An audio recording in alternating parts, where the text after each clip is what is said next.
ಯಾಕೋ ನಂಗೆ ಗೊತ್ತಿಲ್ಲ, ನಾನು ಕಾಂಟ್ರವರ್ಸಿ ಮನುಷ್ಯನೇ, ನನ್ನ ಮಾತಾಡಿದ್ರೆ ಕಾಂಟ್ರವರ್ಸಿ ಆಗ್ತಾ ಇದೆ. ಅದಕ್ಕೆ ನಾನು ಈ ಸಲ ಅನ್ಕೊಂಡಿದ್ದೆ ಬೈಕ್ ಟೇಪ್ ಹಾಕೊಂಡು ಮಾತಾಗೆ ಅಂತ. ಇನ್ನೇನು ಹಾಡು ಮಾತಾಡುತ್ತೆ ಚೇತು, ಇವತ್ತು ಅದ್ಭುತವಾಗಿ ಮಾತಾಡೋದು. I am very happy Chethu, thank you so much. ನನ್ನ ಎಲ್ಲ ಅನಿಸಿಕೆಗಳು ನನ್ನ ಮನದಾಳಲ್ಲಿರೋದು, ಆಮೇಲೆ ನಮ್ಮೆಲ್ಲರ ಮನಸ್ಸಲ್ಲಿರೋದನ್ನ ನೀವು ಹೇಳಿದ್ರೆ ಅವ್ರ ಮನಸ್ಸಲ್ಲಿರೋದು ಅದೇನೆ, ಚಿತ್ರರಂಗ ಉಳಿಬೇಕು ಅನ್ನೋದೇನೆ. ಯಾಕಂದ್ರೆ ಎಷ್ಟೋ ಜನ ಮೀಡಿಯಾ ಸ್ನೇಹಿತರು ನಂಗೆ ಫೋನ್ ಮಾಡಿ ಒಂದು ಕಾಂಟ್ರವರ್ಸಿ ಆದ ತಕ್ಷಣ ನನ್ನ ಜೊತೆ ನಿಂತ್ಕೊಂಡು, ಇಲ್ಲ ಅಣ್ಣ ಹಿಂಗಿದೆ ಹಿಂಗೆ ಆಗ್ಬೇಕು ಅಂತನೋ, ಇಲ್ಲ ಬ್ರದರ್ ಹಿಂಗೆ ಆಗ್ಬೇಕು ಅಂತನೋ, ಆ ಪ್ರೀತಿ ವಿಶ್ವಾಸದಿಂದ ನನ್ನ ಜೊತೆ ನಿಂತಿರೋದು ಖಂಡಿತವಾಗ್ಲು ತುಂಬಾ ಜನ ನನ್ನ ಜೊತೆ ನಿಂತಿದ್ದಾರೆ. ಈ ಸಂದರ್ಭ ನನಗೆ ಎಲ್ರಿಗೂ ಪ್ರೀಶಿಯಸ್, ಬಟ್ ನನಗಿದು ಒಂಥರ ಎಮೋಷನಲ್ ಮೂಮೆಂಟ್ ನನಗೆ. ಬಿಕಾಸ್ ಅಯೋಗ್ಯ ಒಂದೇನು ಶುರು ಮಾಡಿದ್ವು, ಅಲ್ಲಾಗಿ ಸ್ಟ್ರಗಲ್ಗಳಾಗ್ಬೋದು, ಅದು ಒಂಥರ ಸಿನಿಮಾನೇ ಒಂಥರ, ಆ ಸಿನಿಮಾ ಮಾಡದೇ ಒಂಥರ ಒಂದು ಸಿನಿಮಾ ಕಟ್ಟಿದಂಗೆ ಆಗಿತ್ತು. ನಮ್ಮ ಬದುಕೆ ರಿಯಲ್ ಲೈಫೇ ಒಂಥರ ಸಿನಿಮಾ ತರ ಆಗಿತ್ತು ಆ ಸಿನಿಮಾ ಮಾಡ್ಬೇಕಾದ್ರೆ.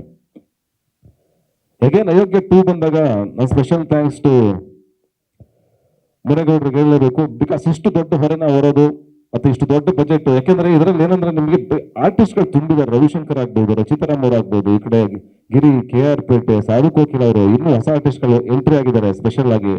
ಕೆಲವರೆಲ್ಲ ಅಷ್ಟು ದೊಡ್ಡ ಬಜೆಟ್ ತೂಗೋದು ತುಂಬಾ ಕಷ್ಟ. ಒಂದೊಂದು ದಿವಸ 6 ರಿಂದ 7 ಕ್ಯಾರವನ್ ನಿಂತ್ಕೋಬೇಕು ಹಿಂಗೆ ಸಾಲಲ್ಲಿ. ಅಷ್ಟು ದೊಡ್ಡ ಬಜೆಟ್ ಸಿನಿಮಾ ಇದು.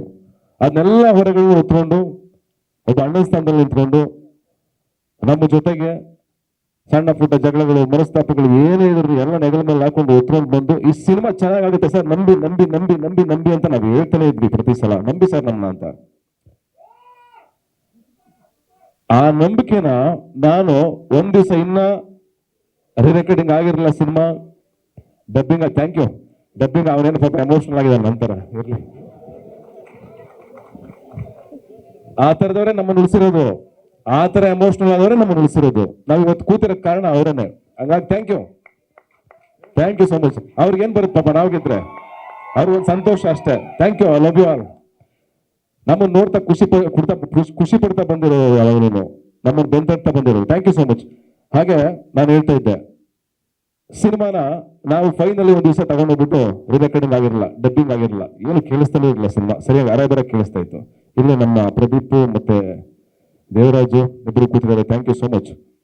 ಮತ್ತೆ ಮುನೇಗೌಡರು, ಮತ್ತೆ ನಮ್ಮ ಅರ್ಚನಾ, ನಾನು, ಮಹೇಶ್ ಎಡಿಟ್ರು ಟಿವಿನಲ್ಲಿ ಸುಮ್ಮನೆ ಸಿನಿಮಾ ಹಾಕ್ಬಿಟ್ಟು ಅವತ್ತು ನಮ್ಗೆ ಅಗ್ನಿ ಪರೀಕ್ಷೆ. ಯಾಕಂದ್ರೆ ಮಾತು ಕೊಟ್ಟಿದ್ವಿ ನಿಮ್ಮ ಸಿನಿಮಾ ಸಖತ್ತಾಗಿ ತೆಗಿತೀವಿ ಅಂತ, ₹1 ವೇಸ್ಟ್ ಆಗದೆ ಸ್ಕ್ರೀನ್ ಮೇಲೆ ತೋರಿಸ್ತೀವಿ ಅಂತ ಮಾತು ಕೊಟ್ಟಿದ್ವಿ.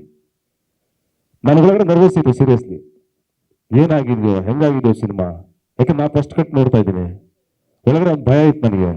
ಯಾಕಂದ್ರೆ ಎಲ್ಲದಕ್ಕೂ ಜವಾಬ್ದಾರಿ ನಿಂತಿದ್ದು ನಾನು ಮಹೇಶ್ ಇಬ್ರೆ, ಎಲ್ಲದಕ್ಕೂ ಉತ್ತರ ಕೊಡ್ಬೇಕಾಗಿದ್ದು ನಾನು ಅವನಿಬ್ರೆ. ಯಾಕಂದ್ರೆ ಇವ್ನು ನೋಡ್ತಿದ್ದು ಫಸ್ಟ್ ನನ್ನ ಮುಖ, ಆಮೇಲೆ ಅವನ ಮುಖ. ಎಲ್ಲದಕ್ಕೂ ನೀವು ಅಂತ ಬರ್ತಾ ಇತ್ತು ಬೆರಳು, ಇರ್ಲಿ ತಪ್ಪೇನಿಲ್ಲ ನೀವು ಮಾಡಿದ್ದೀರಾ ಅಂತ. ಬಟ್ ಒಂದು ಸಿನಿಮಾ ಬೇಕು, ಹೊರಲೇಬೇಕಲ್ಲ, ಏನ್ ಮಾಡ್ತೀರಾ? ಒಂದು ಒಳ್ಳೆ ಸಿನಿಮಾ ಬೇಕು, ಇಷ್ಟು ದೊಡ್ಡ ಬಜೆಟ್ ಸಿನಿಮಾ ಬೇಕು ಅಂತ ಹೊರಲೇಬೇಕಾಗುತ್ತೆ. ಆ ಜವಾಬ್ದಾರಿ ಹೊತ್ಕೊಂಡ್ವಿ. ಅವತ್ತು ತೋರಿಸಿದ್ವಿ ಸಿನಿಮಾನ, ಖಾಲಿ ಸಿನಿಮಾ, ಮ್ಯೂಸಿಕ್ ಇಲ್ಲ, ಮಾತಿಲ್ಲ, ಸರಿಯಾಗಿ ಅರೆ ಬರೆ ಮಾತುಗಳು. ಸುಮ್ಮನೆ ಕೂತಿದ್ದೆ ನಾನು ಅಷ್ಟು ಈಸಿಯಾಗಿ ನಗೋನಲ್ಲ. ನಾನು ನಗದ್ ಬೇಡ, ಫಸ್ಟ್ ಅವ್ರು ನಗ್ತಾರ ಇಲ್ವಾ ನೋಡೋಣ ಅಂತ ಕೂತಿದ್ದೆ. ಒಂದು 10-15 ನಿಮಿಷ ಆಯ್ತು, ಯಾರು ನಗ್ತಾ ಇರಲಿಲ್ಲ. ಇನ್ನ ಕನೆಕ್ಟ್ ಆಗ್ತಾ ಇಲ್ವ ಸಿನಿಮಾ, ಏನ್ ಗುರು ಇದು ಓ ಅಂತ ಶುರುವಾಯ್ತು ನನಗೆ. ಫಸ್ಟ್ ಎಲ್ಲ ಸೀರಿಯಸ್ ಎಪಿಸೋಡ್ ಬರುತ್ತೆ, ಅದಾದ್ಮೇಲೆ ನಾವ್ಯಾರು ಕಂಟ್ರೋಲ್ ಮಾಡೋಕ್ಕಾಗಲಿಲ್ಲ. ನನ್ನ ಸಮೇತ ಅಷ್ಟು ಜನ, 7 ಜನ ಇದ್ವಿ ಹೊರಗಡೆ, 70 ಜನ ತರ ನಗಕ್ ಶುರು ಮಾಡಿದ್ರು.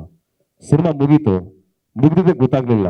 2 ಗಂಟೆ 45 ನಿಮಿಷ ಸಿನಿಮಾ ಇನ್ನ ಟ್ರಿಮ್ ಮಾಡಿರಲಿಲ್ಲ, ತೋರಿಸಿದ್ವಿ. ಒಂದೇ ಮಾತಾಡಿದೆ, ನಿಮ್ಮ ನಂಬಿಕೆ, ನೀವು ಕೊಟ್ಟ ಹಣ 2 ಸ್ಕ್ರೀನ್ ಮೇಲೆ ಉಳಿಸಿದ್ವಿ ಸರ್. ಅದ್ರಲ್ಲಿ ಏನಾದ್ರು ಮೋಸ ಮಾಡಿದ್ರೆ ಜನ ಬಂದು ನಮ್ಗೆ ಹೇಳಿದ್ರೆ ಖಂಡಿತವಾಗ್ಲೂ ನೀವು ಸಾಯೋವರೆಗೂ ನೀವು ಹೇಳ್ದಂಗೆ ಕೇಳ್ತೀವಿ ಅಂತ. ಆ ನಂಬಿಕೆನ ಉಳಿಸ್ಕೊಂಡು ಮುನೇಗೌಡರು ನೂರಾರು ಚಿತ್ರ ಮಾಡುವಂತ ಆಸೆ ಇಟ್ಕೊಂಡಿರೋರು, ಅವ್ರು ಗೆಲ್ಲಬೇಕು. ಅವ್ರು ಒಂದ್ ಮಾತು ಹೇಳಿದ್ರು, ಸರ್ 80% ಬರಲಿ ಸಾಕು, ಹಾಕಿರೋ ಬಂಡವಾಳ ಅಲ್ಲ, ಬರೀ 80% ಬರಲಿ ಸಾಕು, ನಾನು ಇನ್ನು ಗಾಂಧಿನಗರದಲ್ಲಿ ಮುಟ್ಕೊಟ್ಟು ನೀವು ಸಿನಿಮಾ ಮಾಡ್ತೀನಿ ಸರ್ ಅಂತ ಹೇಳಿದ್ರು. ಅಂತ ನಿರ್ಮಾಪಕರು ಉಳಿಬೇಕು ಅನ್ನೋದು ನಮ್ಮ ಆಸೆ. ಹಾಗೆ ಮಹೇಶ ನನ್ನ ಬಗ್ಗೆ ಬಹಳ ಪ್ರೀತಿ ಇಟ್ಕೊಂಡಿರುವಂತ ಗೆಳೆಯ, ನಮ್ಮ ಮನೆ ಹುಡುಗ ಅಂತ ಹೇಳ್ಬೋದು. ಅಂಡ್ ಈ ಸಿನಿಮಾನ ಅಷ್ಟು ಪ್ರೀತಿಯಿಂದ ಏನಕ್ಕೆ ಆ ಮಾತು ಹೇಳ್ದೆ ನಾನು ಅಂದ್ರೆ, ಈಗಿನ ಪರಿಸ್ಥಿತಿ ಕನ್ನಡದಲ್ಲಿ ಏನಾಗ್ಬಿಟ್ಟಿದೆ ನೋಡ್ತಾ ಇದ್ದೀರಲ್ವಾ, ಅದಕ್ಕಾಗಿ ನಾನು ಅವ್ರಿಗೆ ಆ ಮಾತು ಹೇಳಿದೆ. ಏನಕ್ಕೆಂದ್ರೆ ಈ ಸಿನಿಮಾ ಅವರು ಪಟ್ಟಿರೋಂಥ ಕಷ್ಟ, ಇವರು ಎಫೆಕ್ಟ್ ಹಾಕಿರೋಂಥ ಈ ಸಿನಿಮಾ ಮೇಲೆ ಅದನ್ನು ಆ ರೀತಿ ತೆಗೆದಿದ್ದಾರೆ. ಖಂಡಿತ ಈ ಸಿನಿಮಾ ಇನ್ನೊಂದು ಸ್ಥಾನಕ್ಕೆ ಹೋಗುತ್ತೆ ಅಂತೇಳಿ, ಕನ್ನಡ ಇಂಡಸ್ಟ್ರಿಯಲ್ಲಿ ಇನ್ನೊಂದು ಸ್ಥಾನಕ್ಕೆ ಹೋಗುತ್ತೆ ಅಂತೇಳಿ ನಾನು ಹೇಳಕ್ಕೆ ಇಚ್ಛೆ ಪಡ್ತೀನಿ.